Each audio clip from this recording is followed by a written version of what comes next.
Good evening, welcome to this live feed. This evening, we want to speak to purpose, discipline, habitual practice, and what does it all mean? So can we move into a deeper state of practice or a habitual patterning of behavior without actually having a very distinctive purpose that accompanies that practice or that habitual patterning of behavior? And I want to give some examples around this, because importantly and beyond just the practice itself, because there's always intrinsic value in everything that we do. There can be value derived in every action that we take. That's a given. We can identify that most of the time if we're open enough and aware enough during the actual practice itself, but especially post-practice, we can gain a deeper understanding of that practice. We can connect to it and discover value in that practice. But let's speak to practice without discipline, practice without purpose, practice without understanding why we are doing what we are doing. And I want to give a personal example of this. I was speaking to a friend of mine this morning, and we were just talking to training and health and wellness and so forth. And I made mention that for the last 8 years, from 2008 to now, and it wasn't quite the beginning of 2008, but in saying that, I started recording probably early 2005. I just don't have the documents with me, but on my computer I have from 2008 to now virtually every single training session that I've ever done, every single strength and conditioning session, whether it be here in Australia or whether it be outside, from a simple run to any meditative practice, to whatever it may be. I have recorded it. If I'm away, if I'm here, it doesn't matter. It hasn't changed. And I was speaking to my friend about this, and we were discussing the value and the purpose of that. And I made reference that, at the end of this year, I feel like I'm probably going to just stop doing that. I'm probably going to stop recording, because I've been analysing this probably the last few weeks, and I've been thinking about this the last few weeks, specifically to this training journal. And there have been very few times that I've gone back to this training journal. There have been very few times where I've referenced it. And I began to then think and contemplate, if someone asked me anything to do with a particular lift or an exercise or a personal best, I'd know it off the top of my head. I'd know it automatically without having to go to the computer and have a look. Now, the point of what I'm making is that I very rarely reference this training journal. I very rarely look at it for any particular reason. I just simply habitually type in whatever it is that I've done that day or that week. If I'm a little bit behind, sometimes every few days I'll put something in. So I'm going through these motions. I'm going through this patterning, this habitual behavior with no real purpose or discipline behind it. So we then began to speak to what's the discipline behind this specific scenario. Now, mind you, the last probably month or so, I've been giving this some really deep thought. And again, not specific to the training journal itself, but to habits and where do habits come from, and do we need habits that do not serve us anymore? See, again, we can look to life and we can find service and value in everything that we do. We're very good at that as human beings. We're very good at justifying. We're very good at understanding. We're very good at continuing a particular pattern of behavior and justifying it to ourselves intellectually, emotionally, spiritually, etc. But when we query deeply our patterns, our behavioral patterns, our habits, our practices, then we begin to understand life a little bit differently. So we looked at this training journal, and the purpose of a training journal effectively is to reference it as much as possible. And it is to reference it to understand where you've come from, to to where you've been. Now, if you don't need a training journal to do that, if you can do that mentally on your own, then the habit of getting into that training journal becomes somewhat fruitless. But let's pause that for a moment, because again, we go back to what I said at the beginning, there's intrinsic value in everything that we do, right? So that led me to ask the question, because I use specific examples as something that can, as an experience or a set of circumstances that can grant us insight into who we are, into all areas of our lives, not just one area of life. So I'll use a very specific example or a very specific situation or context or circumstance to help me understand, where am I repeating that patterning or that behavior in other areas of my life? And I urge you to, while we're having this conversation now, for you to also ask that question of yourself. Where am I engaged in a habit or a set of practices that no longer really serve me, or that are at the very least questionable? Are they of any value to me, long-term meaningful value? And we're going to go into very shortly what defines, because again, there's intrinsic value in everything that we do, but at some point we have to make a decision about, do we move forward? Is there long-term sustainable value? Is there an integrated value? So there's certain premises that we must include in our evaluation of understanding whether something is of, or an experience or a practice is of value to us. So I began to look at all other areas of my life and all other habits that I have, and are they conducive to the person that I am today? Why did I start recording? Why did I begin to record this particular health journal? I wanted to understand that. And when I go back to it and I look over my why behind this particular practice, it was to grant me insight into myself and into my progress, to, again, where I've come from to where I am today. But what I've lacked around this process the last few years is the discipline to not only see, the habit of recording the information became effortless, but the discipline or the habit around then enhancing that practice by paying careful observation, further careful observation, by analyzing some metrics, and not necessarily in a quantitative scientific form, just qualitatively, just understanding myself in that particular way. I began to lack that discipline that at the beginning I had tapered off. So I continue to ask deeper questions. Okay, so how is this serving me now? How is this practice without the discipline of deeper evaluation serving me now? And for me, and it's a very personal journey for everybody, but the whole point of this live feed, or the real deep topic of discussion here, is self-inquiry. It's all about understanding self. So when we go back to, I mentioned earlier about value principles and deriving value, and how do we derive value from a situation or a practice or a habit? How do we understand there is value, and what are the key points to understand to help us derive value from a particular habit or a practice? For me, it must be sustainable. So there must be longevity in the value of that experience, not just now, but also for future projected self. That's very, very important, number one. Number two, we must connect to our why behind the practice. We must understand, why are we engaging in this practice, and why is it important to me? Number three, how does it serve us? How does that practice serve us? But not only us as individuals, but all of those around us. We must extend that. So the answer is, my father's a 236 marathon. Wow, that's super fast, by the way. Shit. 74 now, and for 50 years to this day, still keeps a training diary. It's personal and a big part of him. Awesome. So again, and there's no right or wrong here. I'm simply using a very personal, and that's awesome, Leanne. Thank you for sharing that. And that's a phenomenal time in his, I'm assuming that's in his best to run a 236 marathon. Wow. That's definitely world class. So, I'm pretty blown away by that. That's wonderful. So I got stuck there on that performance, that time, the dedication that's required, the training, the commitment, the discipline that's required to be able to run at speed like that over a marathon distance is phenomenal. Well done.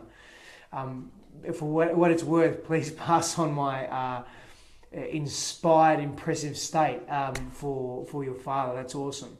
So in his 40s, wow, that's even better. A lot to learn from that gentleman, that's for sure.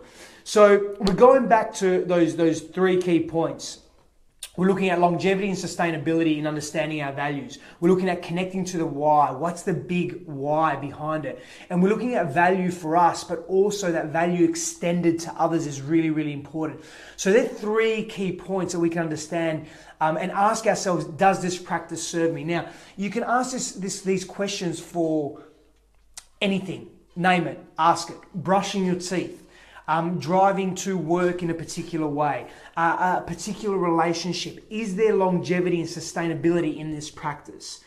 What is my why for being in this practice or this experience? And what value is being derived from this experience, not only for myself, but for all others that are involved? We can call them key stakeholders or key people that are involved, or people that are close to you in whatever capacity is relevant to that situation. Those three key points can help us understand if a practice is serving us. And that third point is really, how does this practice serve me and how does it serve those around me? And with those three questions that we ask around a particular practice, we can identify, and it's a very personal thing. It's a very, very personal process of self-inquiry, because there is no real objective right or wrong here. No one's to say that me keeping a training journal or Leanne's father keeping a training journal is wrong just because he doesn't look at it for 4 or 5 years. Absolutely not. But where we lack as a humanity, as a collective, so often, and I find this with my clients, so when I'm engaging in mindset coaching with them, high performance coaching, transformative coaching with them, we lack the ability sometimes to deeply query our existence. We don't engage, whether it be laziness, whether it be because we're too busy, whether it be because we don't know how, whether it be because we've never been taught, whether it be because it's not in our scope of value that we understand that self-inquiry and the quality of the questions that we ask ourselves in life is something that leads to the quality of outcomes and experiences that we have and the quality of the reality that we live. Most of us don't understand the power of query, and query is not just an intellectual process. Query is far beyond that. See, it begins as an intellectual process. Query begins as something in here, in the mind. It begins as an analytical process, a creative process. It's a prefrontal cortex process. But it quickly allows us to drop into our heart. It quickly allows us to become an emotional process as well, and a spiritual process if we ask the right questions, and a physiological process, like a physical process. Because if we're asking the right questions at the right time, in the right way, it changes the entire dynamic of how we view ourselves and how we view the world. And that's a fucking game changer. It really is. And it's as simple as just asking questions. So we go back to that initial question. Sorry, there's fluff here. I'm just waving the fluff around. we go back to that initial question.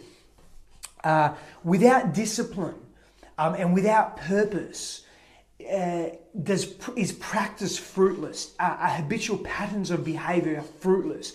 And the answer, unfortunately or fortunately, is a yes and a no.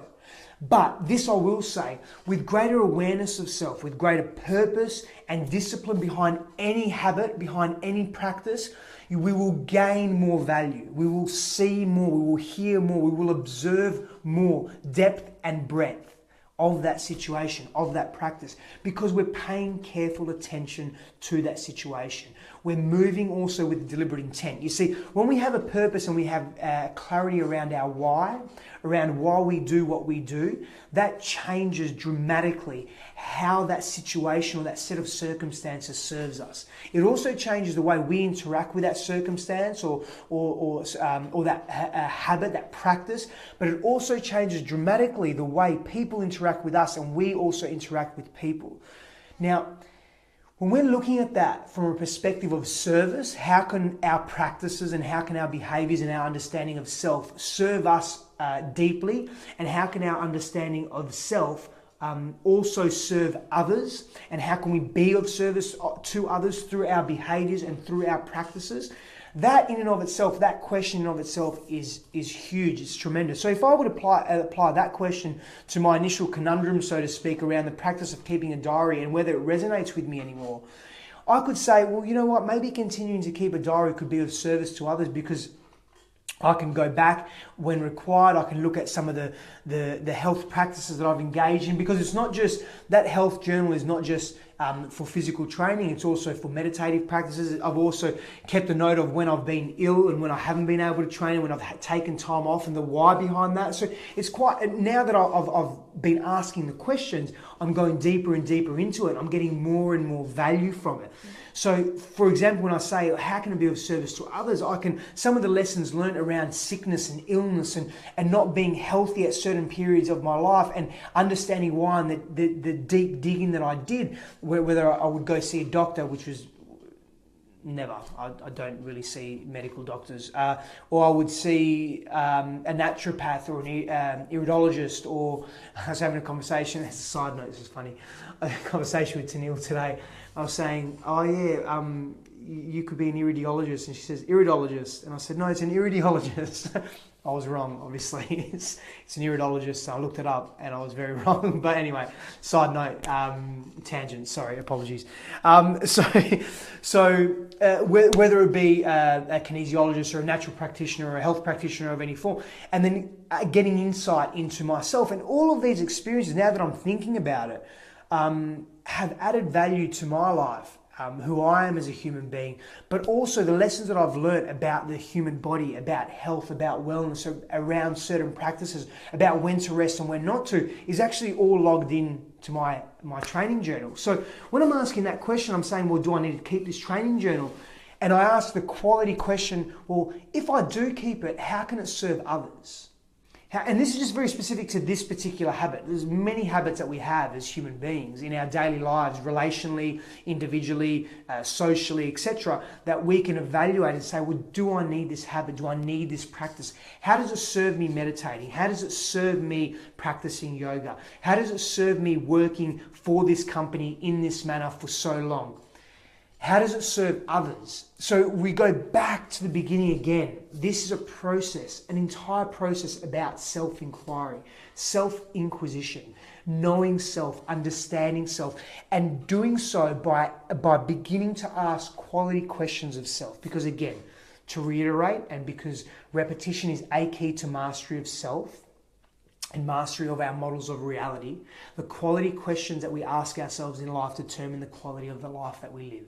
They determine these quality questions determine the outcomes of life that we experience and the reality that we live through. And that becomes a very important factor for understanding self and wanting to, it's not so much bettering self, but wanting to evolve and expand self. I speak a great deal to expanding mindset, to expanding consciousness. And expanding consciousness is simply expanding our awareness of self and the fact that we are aware that we are being aware, but also our awareness of the entire scope of our reality. And that is what expanding our consciousness is. And expanding our mindset is being able to be inclusive in our thought patterns, being able to be inclusive with the belief systems that we maintain, and allowing them to be malleable so that we can allow room for new information to come in. See, when we believe that we know everything, or that we're full of knowledge, or that we understand perfectly the way the world functions, and we don't need to know or learn anymore, we become capped. We become capped in our ability to grow and expand. Because how can something expand if it's already full?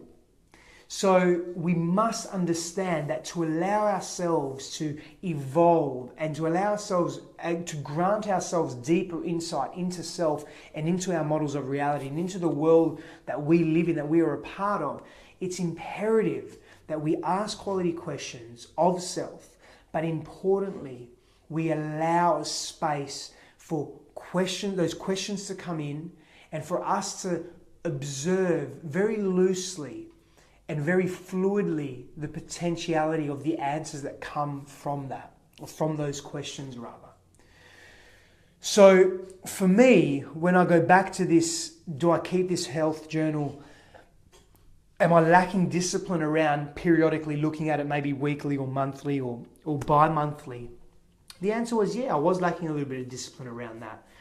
And at this point, I'm going to keep it until the end of the year. And I'm going to evaluate then. And I'm going to spend some time going over it and looking through it back to 2009, 2010, 8, 11, 12, so forth. And also allow it to jog my memories around certain experiences.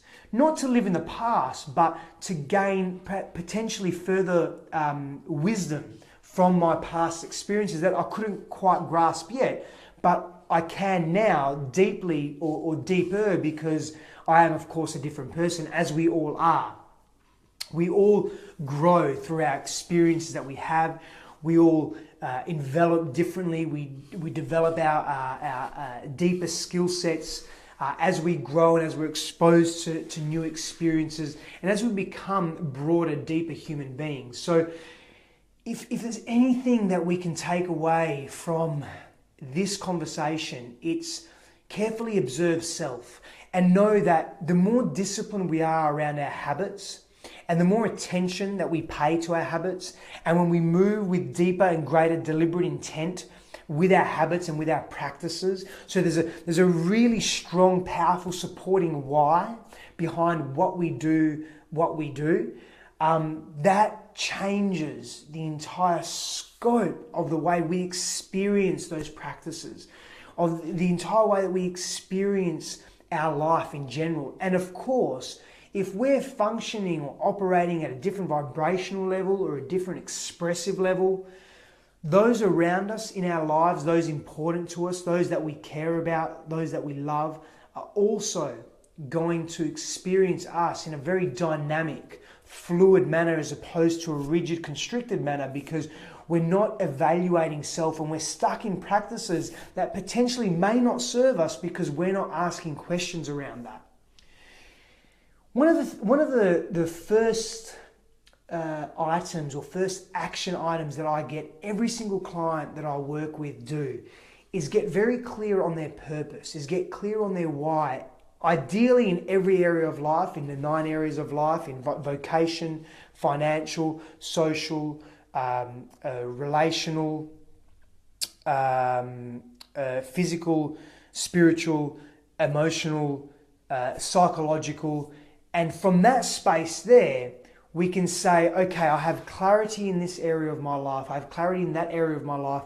I understand what my purpose or my evolving purpose or purposes is in this area of life, that area of life, and every area of life. How then can I improve or evolve or expand myself? And when we talk about improvement, when we're talking about expansion, evolution, we're not talking about being better than the next person. It's not a comparative state. We're speaking to very specifically an alignment. So we're speaking to an alignment and a homeostasis between our highest values and purpose and our actions in the present. So let me get really clear on what that means. We have an identified purpose or purposes for self.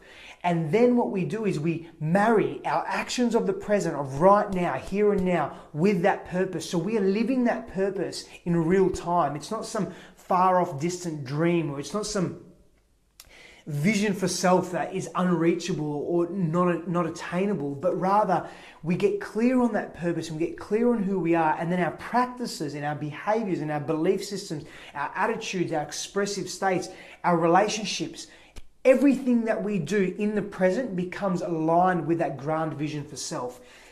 And that, my friends, is truth. That is authentic.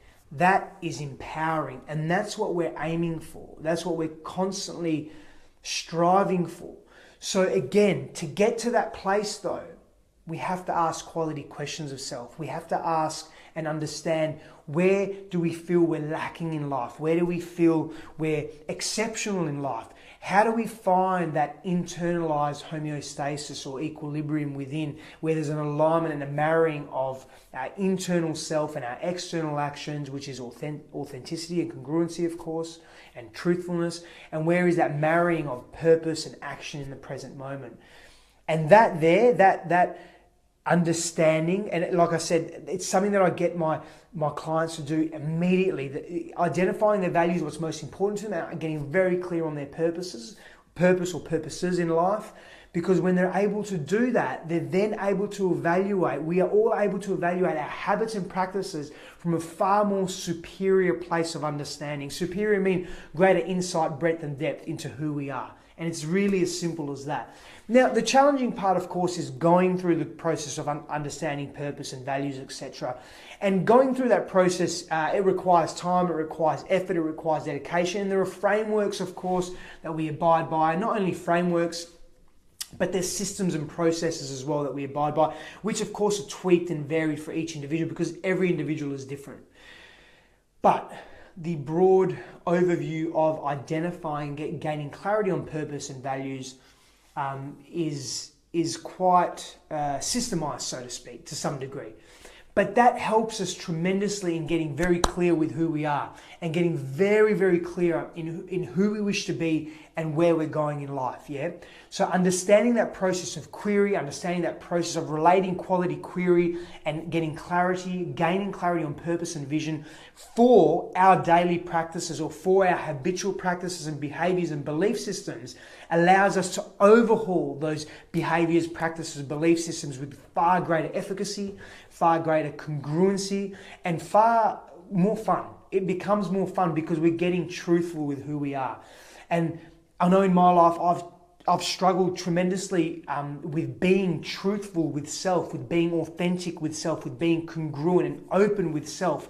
And it's only the last couple of years where that's really unraveled for me, where I've done a lot of soul searching and deep dive into self, not only superficial practices or practices that appear to not be super important, but some of the deep behaviors that I've been exhibiting, the belief systems that of course underpin those behaviors and those attitudes and those expressive states, and really looking deeply into that. And of course, it's probably a conversation for another time with respect to going deep into one's behaviors and belief systems, because they are quite systemic within us. They are quite ingrained within us from early childhood, and they are also embedded in the unconscious. So we start shallow, so to speak, before we go deep. We gain clarity on our path. We gain clarity on some of the surface stuff in terms of thoughts or thought patterning, behaviors that are very obvious, and even underlying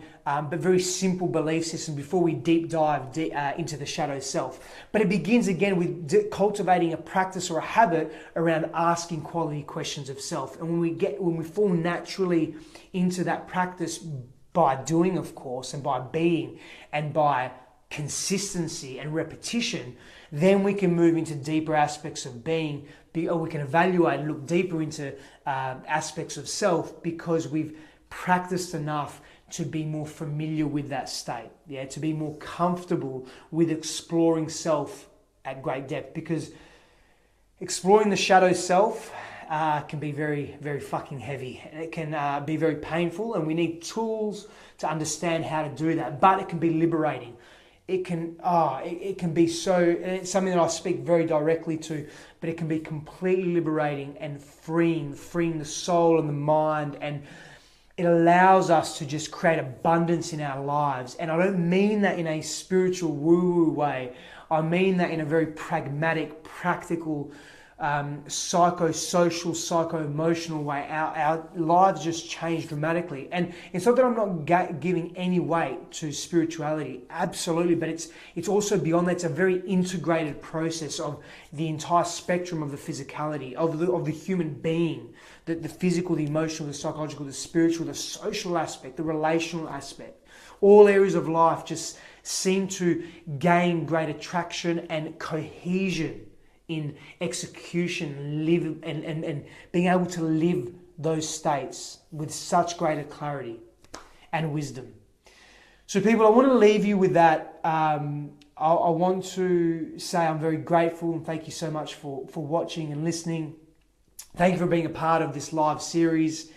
I urge you to ask quality questions of self, to engage with who you are, to get connected to who you are, to begin to understand self deeper and deeper and deeper. And the more you do so, and the more you're able to do so, more connected you become to your truth. And when you're living your truth, you are by default of greater service to others, and you are of greater service to the evolution of your own path and your own soul, and of course your own spirituality, but also your own mindset as well, and the way you live your life, and the way you hold yourself, and the way you conduct yourself and the belief systems you have, and the positive flow and effects are in the, they're a multitude. They really are. I wasn't going to say hundreds or thousands. It differs for everybody, but it's definitely something that can be tremendous gain can be taken or made from asking quality questions of self and examining our practices, and just beginning with a simple daily practices. Even our eating habits or our movement habits, just start there. And they're very important. It's not that they have less weight than anything else. It's just that they're simple because they're overt. They're very obvious to us, yeah? So people, thank you so much for watching. Thank you so much for listening. Thank you so much for participating. If you have any questions, please feel free to contact me directly. But if you have your own message to share, go, share it. That's what it's about. I am, part of my mission is to assist people to discover their voice, to tap into their ultimate potentiality, to discover that, and then to learn how to step into their courage to take action in that area. So for me, it becomes very humbling and honoring to watch people speak their truth and watch people speak from their hearts, and absolutely love it. So share your message if you have something to share, no matter what it is. Just go for it. Start small. You don't have to speak in front of millions of people or thousands of people or be in a packed out stadium. It could just be you sharing some wisdom with your friend, your brother, your sister, your mother, your father. Doesn't matter. Just share your truth. Practice sharing your truth and ask how that serves you and how that serves others. That's a good place to start with respect to a quality query around self and around one's practices. Yeah. So thank you so much for watching, people. Have a lovely evening, morning, afternoon, wherever you are in the world. And I'll see you again in a day or two with another live feed and insight into the human mind and into the human being. Thank you so much, people. Many blessings on your journey.